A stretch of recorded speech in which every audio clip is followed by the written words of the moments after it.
Hope on the Hard Road podcast, where you and your family can find community, find encouragement, and find hope for the road ahead. Just steward what's in your hands. And you are doing good work. And you are absolutely the mom that has the grace that was called to parent the child that you have. And there's so much that's like, it's not your fault. And you are doing such good work. So be kind. Be kind to yourself. Be super kind to yourself and work really hard at like stopping that dominant negative thought that creeps up constantly, and stop and redirect that thinking to like gratitude. And I'm saying like, of course, for your child and for your circumstances, but also gratitude for yourself and like the good thing that you are actually doing, because it is the hard road. Before we get started today, we wanted to take a moment to let you know about some amazing events coming up. On Saturday, March 14th from 10 to 2, we have our Spring Fam Fest located at the picturesque Walnut Grove Park. Families, you won't want to miss this sensory-friendly and accessible event filled with lots of fun games and activities like adaptive Easter egg hunts, photo opportunities, yummy foods, and more. Ladies, join us for Mom's Day Out 2026 in beautiful San Diego, California. This life-giving conference is uniquely designed for moms of children with special needs and the circle of women supporting them. It is your invitation to step away from the demands of caregiving, breathe deeply, and be reminded that you are not alone. So bring your circle of friends, your bestie, a sister, or another mom walking this road with you, and come experience everything that Mom's Day Out 2026 has to offer.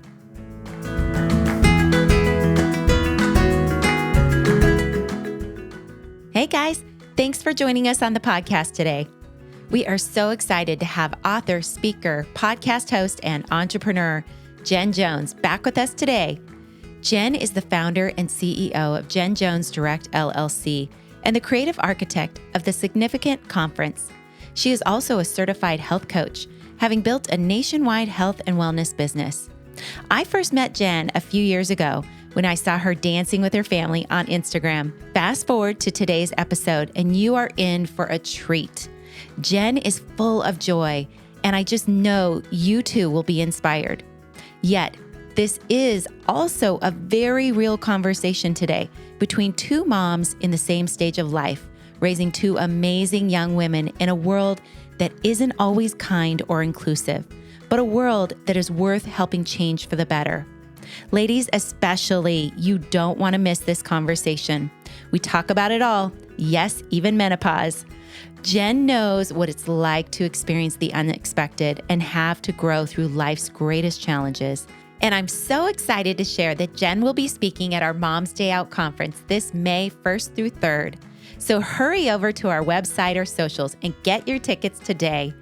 Let's listen in to my conversation with Jen Jones. Hey, Jen. Oh my goodness. It's so great to have you back on the podcast today. Love it. I know, I'm excited to be here. This is lots of fun. So Jen, for the very few that do not know you yet, I would love to have you just share a little bit about yourself. Where are you coming from? What are you up to lately? I've been married to my husband for 25 years.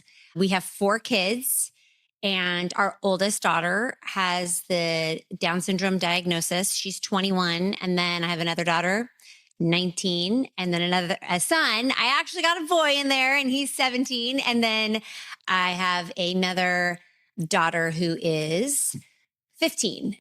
So, very full house, kind of a fun season of life, honestly, loving it. And then, I mean, for my work and kind of my play, I primarily focus on helping women deepen their faith, nurture their homes, and nourish their whole health. So that's a little snapshot. And I do a lot of that is kind of international, but I'm based in Southern California in San Diego. Yes, you are. You're right down the street from us, basically. I mean, down the way. And that whole health and wellness thing, that's going to come into play. We're going to talk a little bit about that today for sure. So, you know, I would just love to have you kind of take yourself back a little bit to those early days after Addie was diagnosed. What was that like for you as a mom? Yeah. It was my first child. So it was actually pretty devastating. Yeah. I I did get a birth diagnosis, so I wasn't prepared in utero. However, I think that was God's kindness to me. I don't think that knowing would have been helpful to me. I know every woman is different and we're all wired a little differently, but I think for me it was best to not know, so much so that even when I went on to have 3 more kids, I never did any prenatal testing, even with the 3 to come. Yeah. When the diagnosis hit, it it really did kind of knock me out a bit. Like it just sort of like, I don't know, like was like the rug was ripped from under me. At the time, I probably wasn't aware of all the reasons, but hindsight's 2020. And I think it was just this overwhelming sense of grief Yeah. and knowing that everything that I had planned and everything my mind had envisioned or dreamed for the future in all areas of my life, but especially around motherhood, was just in a sense, the dream I had was like over or Mhm. felt over. And because I was gonna have to dream again Yeah. because I received a different gift than what I was expecting. And so that then probably led to so much fear about the unknown. And because I didn't have handles for what was coming, I had no idea. Of course, I had no idea how to probably parent anyways, but I thought I did because I'd read a lot of books. But I certainly had no idea what it looked like to be a mom to a child with special needs. And then honestly, I'd never really been around it much. So yeah, sadly, I had not ever really experienced life with someone who was different.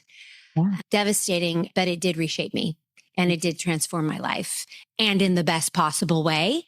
But that early moment, and even I'd say the first 6 months, was really just trying to get my heart and my head wrapped around what this reality was and then begin to have hope for what could be.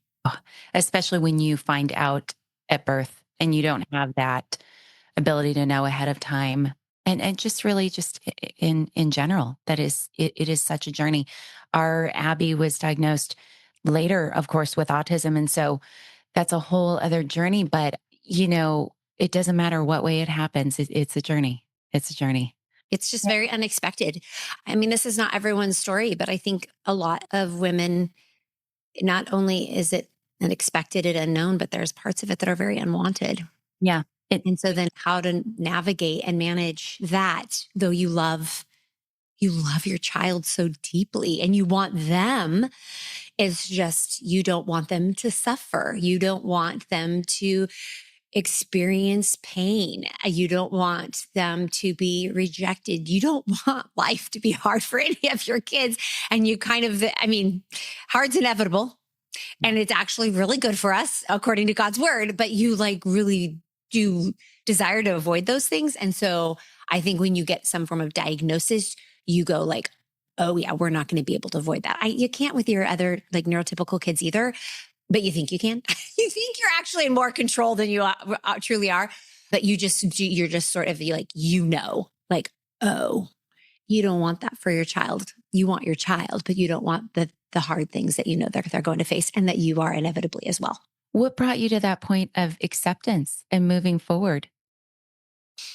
I do think that was a process, and I think that I've had different stages of acceptance. Yeah. I think around 6 months in, I entered into a group of other moms who specifically had kids. Basically, I think they were all birthed to maybe 18 months, maybe 2, who had all birthed babies with Down syndrome.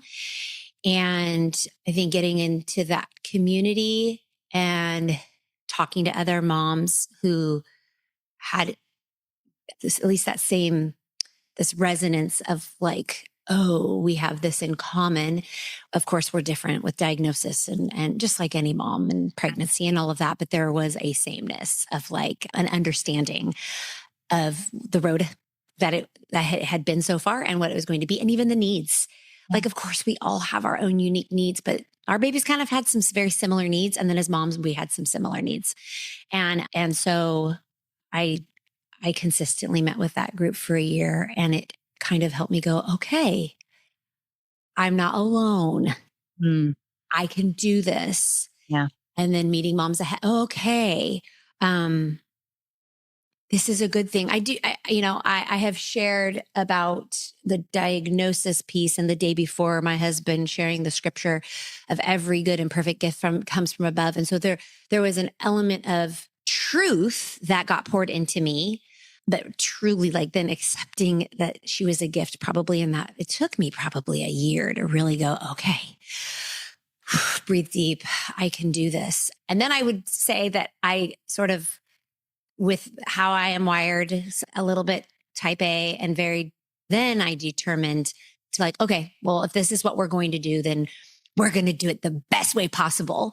And I became quite the advocate, and I became sometimes probably a bull in a china shop of like, no, you're going to accept her. No, she's going to participate. And I think I had another wave of acceptance when she was around 10, because I really camped out on this whole, like, she's more alike than different, and she's going to be included, and it's going to look like this. And we're just going to do Down syndrome as best as it possibly can be done. And then you reach a lid or limitations, or not everybody is on board with that sort of mindset. And I had to accept again, oh no, she is different. Different is beautiful. Yeah. I would say those are two big markers. And then that took me from 10 to where we are now. We're different. We are definitely different. And we're going to roll with that and accept the good and perfect gift that even different is. Yeah. I so appreciate you bringing that up. There are different moments in time where we realize where our children are at as they're growing, and that there's going to be that grief cycle that's going to come back up again. And then the acceptance of where they are and who they are as they are created is just, it's everything. It really is.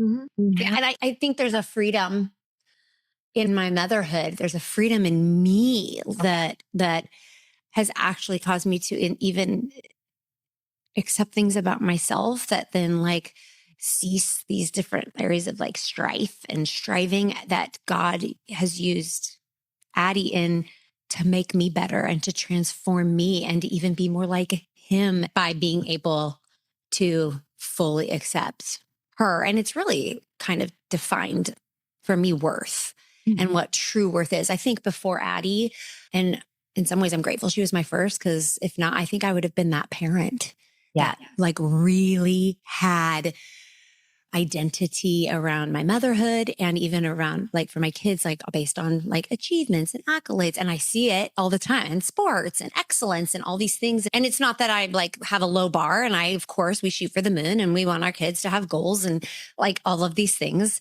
but I don't think that they are worthy because of those things. Okay. And I've learned that I'm not worthy because of those things either. And I really do believe the Lord used Addie in my life to show me what he deems worthy. Just as she is, because of who she belongs to, not connected to anything that she does. And that is the same for all of my children and for me. Yes. Oh gosh, I completely identify with that. That just resonates so much with me. Completely. Such a good message for our moms to hear, for sure. So what advice would you have for moms on how to nurture the heart of a sibling?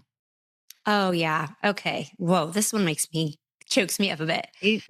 I read an article, maybe, I don't know how long ago. It was actually like entitled Glass Children. Yes. And I was like, hey, what is this? And it was referring to the siblings of kids with all kinds of different intellectual or physical disabilities. And they referred to them as glass, not because they were like fragile to be shattered or even so tough they couldn't be, like, but because sometimes they were seen through.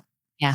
And it talked even about a level of resentment as a result, because the needs of their sibling is like sometimes more urgent, not more important, but it becomes urgent and elevated if it's, because of health and safety things that the sibling with a special need, like urgency, and just honestly more needs, often less independent. Right. My desire from the beginning was to treat Addie as typical as the others and sort of have the same level of, discipline or same standard, and not to just like coddle her or let her off the hook for things like, well, I really worked hard to just they were all very close in age. So honestly, they kind of all were going through similar stages at the same times. I was sort of teaching them all the same things, guiding them all in the same ways, because they're all about a year and a half apart. So we were like toddlers together, then early elementary together. So in some ways it was easy to do that, but I had to be very intentional. I think where I bumped into this whole glass children conversation was more the middle school and high school, because then the gap gets even greater for the child with a special need. And I actually had a conversation with my kids, because I felt like, okay, they're middle school, high school. And I actually asked if they resented her. I wanted to just have open, honest conversation. And the one daughter immediately connected, was like, oh, she didn't want to say. Yeah. And because they love her dearly. And in some ways they think sometimes they're like, Mom, she can do it on her own. Why are you afraid? And it's like, yeah, I am actually afraid. Mom, don't worry about it. Like sometimes they believe in her even more than I do. And they see her as such an equal. And so she would never want to say, so I just wanted to create a safe space. And I began to kind of define what that would look like. Is it harder for you? And at the end of the day, she's like, I know she's really capable and I love her a lot, but as a teenager, when we do things together, there's a part of me that feels like I am responsible for her health and safety. And I'm 16 and I want to be able to just be. And I was so grateful for her sharing. And I don't think you can avoid that. Like that's just going to be a part of it. But I had to go ahead and say, okay, this is not all my fault. Yep. I'm glad we're having conversation. I'm glad we're aware. I'm glad I've parented with intention up until this point. But I also need to not have expectation and let her off the hook. Yeah. But also have expectation, because that's life too. That there's always someone we're going to have to slow down for. And there's always someone that's going to be feel like it's inconveniencing us, but then also make sure she felt safe to talk about it when it was that way and have her own identity and her own life. Oh, that is so good, Jen. It really is. I mean, a lot of us as moms, we didn't necessarily grow up with disability. We didn't grow up seeing that in the classroom. Inclusion just was not where it is now. Or we didn't have siblings in our home. And so we don't know what it's like to be our children. Right. And so having that open conversation is everything. It's so good. And, and in fairness to her, as you're saying, because they are only a grade apart, they had gone to school together forever, because Addie was included in the same general education environment. And so that was a lot. And I actually spoke to one of Addie's teachers about it, because we did need to help with some boundaries even in the school, because of, it did prompt even grander conversation about how now transactionally, what do we do here? My other daughter have her own identity a bit and not be responsible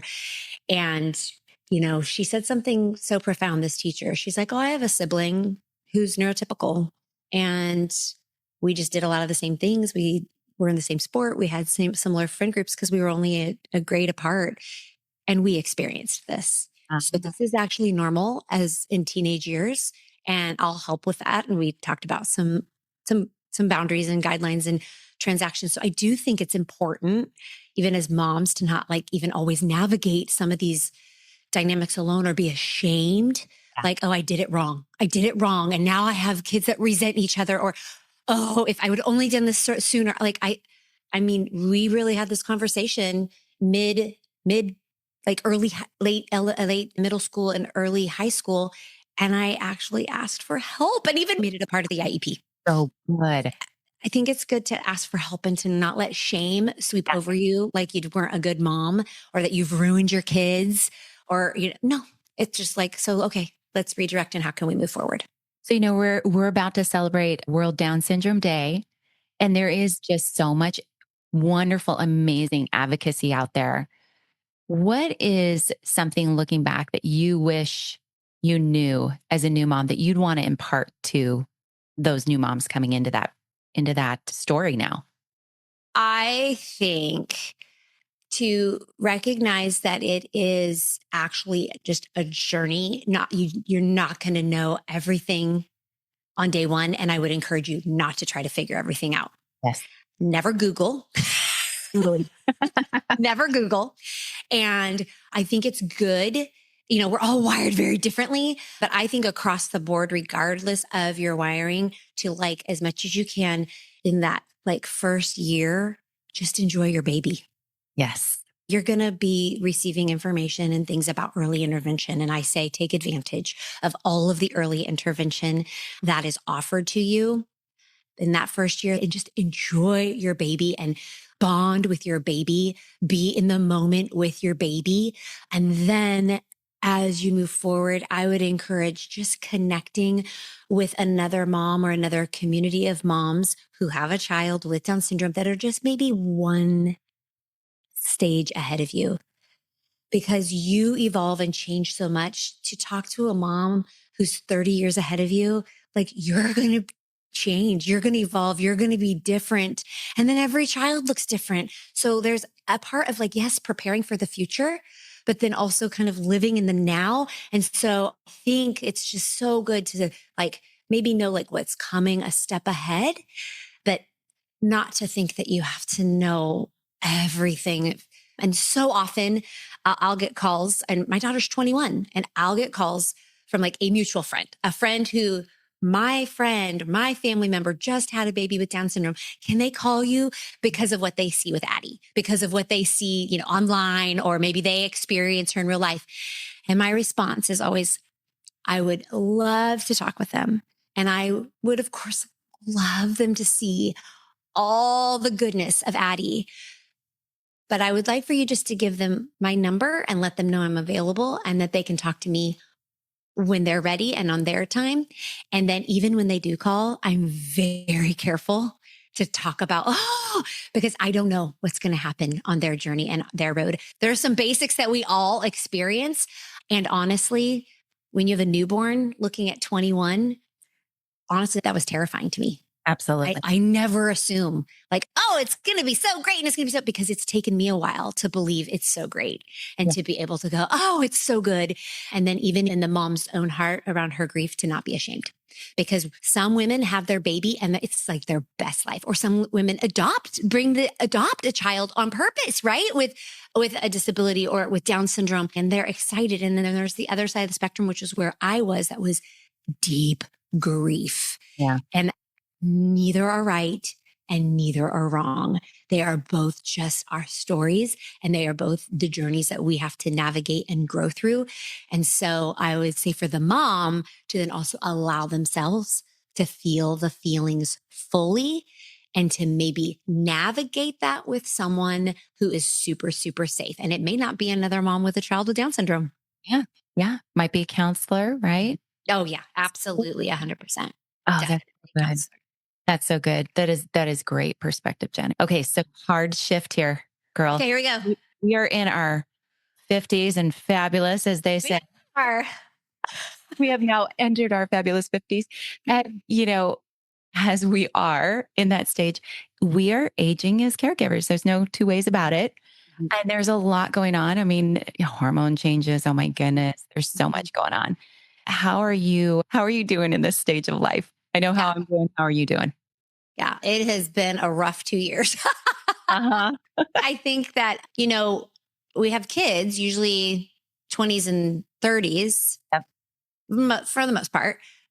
And so then we're going through this massive shift in our own body when they're also transitioning into this crazy season that becomes a crazy season of motherhood for us, because they're becoming adults.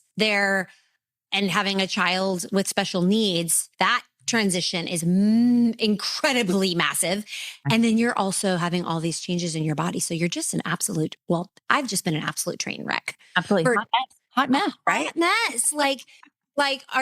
Yes, like what I have had rage emotionally. I've had rage. I have had sorrow to the lowest lows. And then I've just had actually days of utter bliss physically. My body, I have had moments where I don't recognize myself as I pass the mirror because things just shift and they drop and they wrinkle.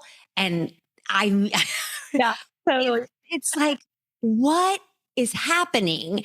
And you really didn't do anything different. It happened to you. Oh gosh, totally. Yeah. And you don't, I don't like, I mean, I know there's a lot of talk right now. And it's certainly more than in our mom's era and definitely more than our grandma's eras. But so there is a little bit of talk around it, but you kind of just don't think that that's you until you literally wake up one day and you're like, wait, what happened? And you realize it's you. And then even with awareness, it's hard to navigate because you just feel so not you. Oh yeah. Just this general sense of yuck. Yes. We are in the sandwich generation. You mentioned that our kids are in their 20s and their teens, and we're still navigating all their needs. And then also on top of it, our own, and things have changed for us and we're just not feeling so great. And I think one of the things, we're not giving medical advice here, but basically just take care of yourselves, moms. Like go look into it, get a physical, start with that, make sure you're doing okay. There's so much great advice out there now, so much more knowledge out there now for helps that can be given, right? Hormones and different treatments and things like that. And so I think it's just important when we're feeling this way and we've suddenly had this thing sort of happen to us and we're in the middle of where we're at in life to make sure we're taking care of ourselves. And I know that's something that you are heavily involved in with your career. I'd love to have you share. Yeah. So I am pretty passionate about like the health and wellness. And I had to learn as I went through it, like it caused me to even really nail down the advice that I often gave. And so I think some of the things that you just said are so key is one, just being like accepting, like, oh, my body is actually changing.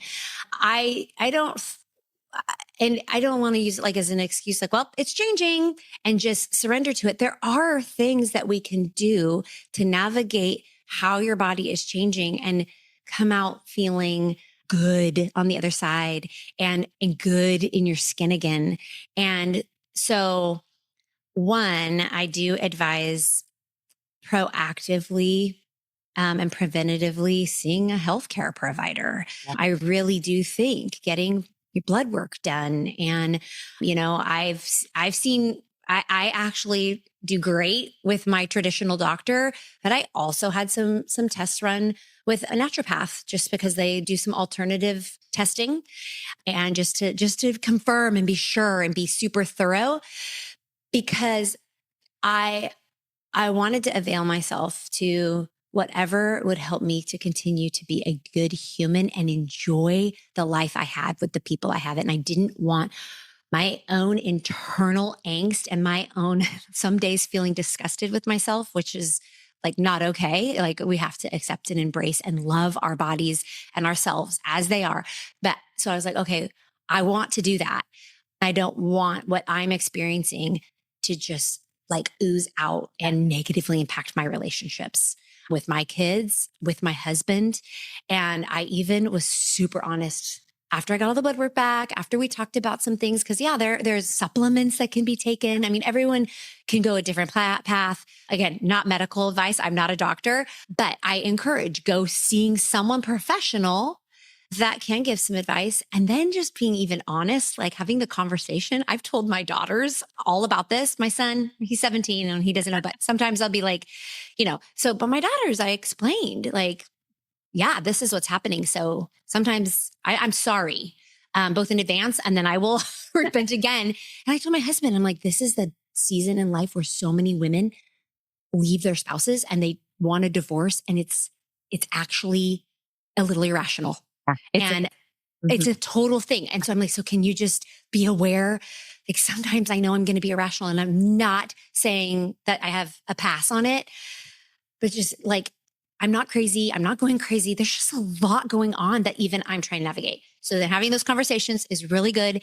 And then honestly, nutrition and exercise matter more than ever. Yeah. More than ever. I think they've always mattered, but I have been healthy in that regard, healthy BMI, active person my entire adult life. And I've had to shift a little bit and go like, ooh, yeah, I can't have some of these like little indulgences of sugar and things so often, because it does impact my brain, which then impacts my body. And it's not even just about weight, though our weight does get challenged in this season. It's not just about that. It's literally like science and the brain and the chemistry of it all.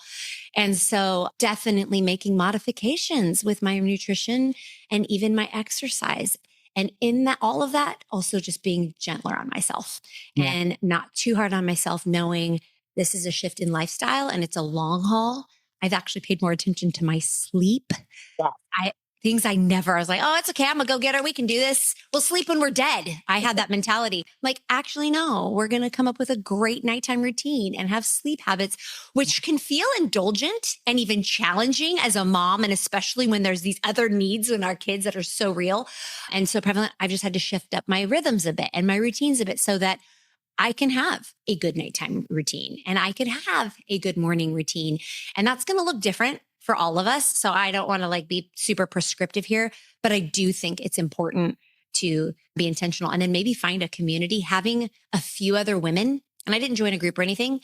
I just actually have coffee with a few other women in the same stage that are being proactive. And we've learned from each other, even how to ask our doctors for like the right, what would be right? Oh, you're using this. Let me talk to my doctor about this. Oh, this kind of walking, the whole weighted vest thing, whatever it is.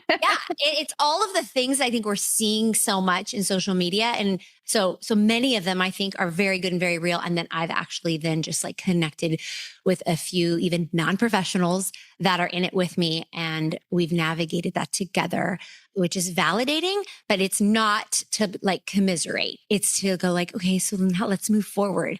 How can we do this? And it's helped so much. The next step for us is also planning for the future for our girls. They're in their 20s, young 20s. And I know, love to have you share like where you guys are at with that. And also just when we're thinking about planning for the future, we're thinking about the siblings and the part that they play. Mm-hmm. Yeah. So I will say, I think the shift from 18 or for many, it's 21, 22, because most school districts and different programs go from kind of that 3 or 4-year-old all the way up until about 22. That shift for me was maybe as grievous as when she was born. Yeah. I felt so lost. And I felt like I even felt like, oh my goodness, my life is going back to what life looked like when she was a toddler, because I felt like, again, am I responsible for coming up for a daily schedule? Yeah. And I'm not educated or equipped to provide all the resources that were being provided through the system and structure of the school. And then I do think like social interaction and community is so important for our kids. And I was like, where do I go? Because there's no like group or like community or like school that's pulling her together with other people. And other kids her age and stage are going off to college or trade school or work. And we need help with all of those things. So it was to say it was overwhelming, and some moments of just being paralyzed by fear of not only what that meant for her, but also like, okay, what does this mean for her future and mine? And what do we do was intense. Mm-hmm. And it's been 3 years. So it was not a quick fix. It was 3 years of us sometimes like throwing mud at the wall and going, let's try this. Well, let's try this. She has now been accepted into a program at a university that is designed for some students. Well, every student in there has an intellectual disability. And I just say that some students are able to do this. This is not going to be the path for every child who has a disability. It is a possibility. But even for Addie, who I kind of would hoped that this would happen. It took 3 years for her to even get accepted into one. It was a lot of rejection, which took me back to early days. It was a lot of like feeling like, oh, you're saying she's not good enough, but I thought this program was designed for her. And you're telling me she's not good enough. I mean, just so much wrestling, so much doubt, so much like, well, if not this, then what?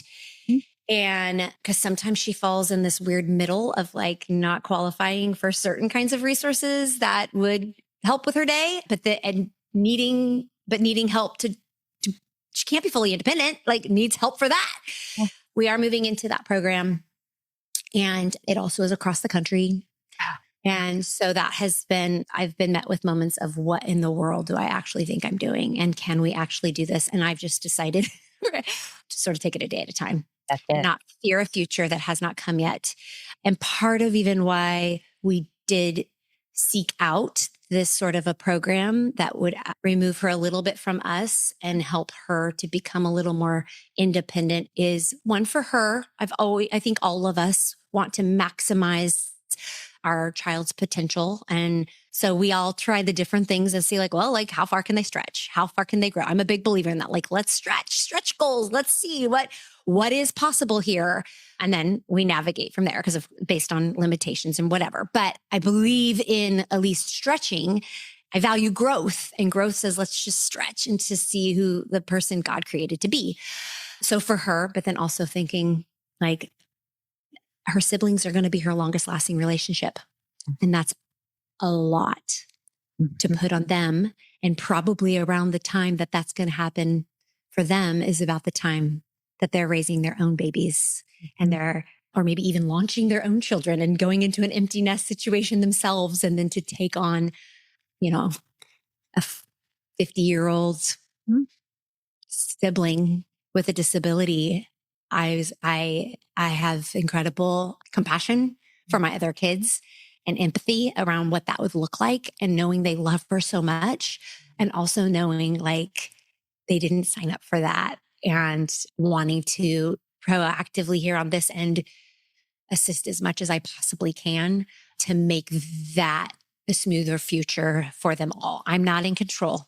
Yeah. I know that they would love her and they would, of course, want to say yes, but that's also asking a lot. So how can I help Addie become as independent as possible and find out what's out there for that day when they're going to be her longest lasting relationship?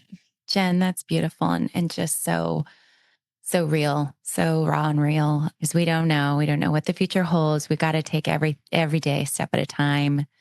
And, but I love the proactiveness and the open-handed approach to saying, let's just try it. Let's stretch. Let's see where we go.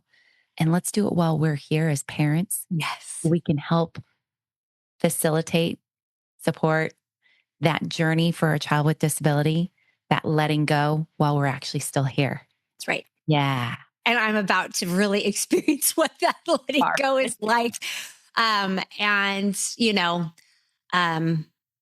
here for it because I just think like, what's plan B?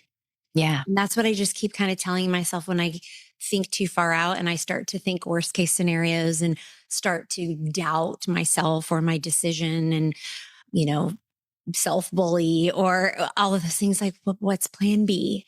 And I do think that that's where my faith walk comes into place, because I think that we have submitted these plans. Like I've had plans. Yeah. I have had big plans, and my big plans 3 years of rejection. So that wasn't a part of my plan. So that's when it's like, okay, Lord, this is a desire. This is what I think would be good. I'm going to be proactive. And now I submit this plan to you, because the Bible says that in a man's heart, he plans his ways, but is the Lord who orders his steps. Mm-hmm. So, okay, I submit and you order. So then when the doors do open and the opportunities do come, I have to also then go, okay, well, you've ordered the steps. So now I have to trust you.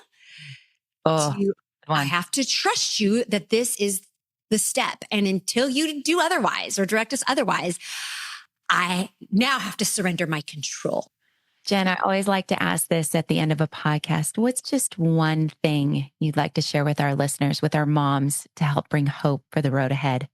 That you're doing good work and that you're doing a good job, because I think that can be I hate that comparison even creeps into parenting in the special needs world. And it does. And I've actually wrestled with it maybe more this last 3 years than ever, because I would watch other kids with Down syndrome get accepted into a program. And I would like compare, like, okay, well, what can they do that she can't do? Like kind of what I think you see on the playground with neurotypical kids all the time. Like the mom's going, oh, really? Well, my kid got accepted here. Like it's, and I just feel like, oh my goodness, why would we ever do that in a world where, our children do have such different abilities and actually have some limitations because of their genetic makeup. And I think we compare even in that world, and it can cause us to think we're not doing enough. That we're not enough, that we're failing. And then there's so much access to so much information, which I don't think is always so good. So then there's always something else that we could be doing. And like, oh, maybe if I'd have tried that, or maybe I should try that.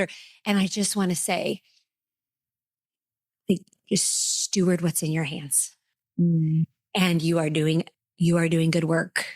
And you are absolutely the mom that has the grace that was called to parent the child that you have. And there's so much that's like, it's not your fault. And you are doing such good work. So be kind. Be kind to yourself. Be super kind to yourself and work really hard at like stopping that dominant negative thought that creeps up constantly, and stop and redirect that thinking to like gratitude. And I'm saying like, of course, for your child and for your circumstances, but also gratitude for yourself. And like the good thing that you are actually doing, because it is the hard road. You know, it is a harder road. It just is. Yeah. And so way to go. You're doing it. Oh, Jen, thank you so much. This has been so much fun. I just really appreciate you coming on today. You guys check out Jen's book, Significant Life. Is that correct? Yes. So the title is Divinely Different: How to Create a Significant Life When the Way is Unexpected, Unwanted, and Unknown. Oh boy, isn't that it? That's it. Jen, thank you again. Have a great day. Yeah, you too.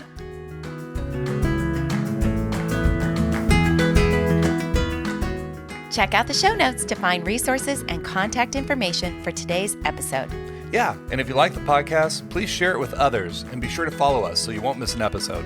We love to hear from our listeners, so leave us a comment or rating and connect with us on social media or on our website at hopeonthehardroad.org.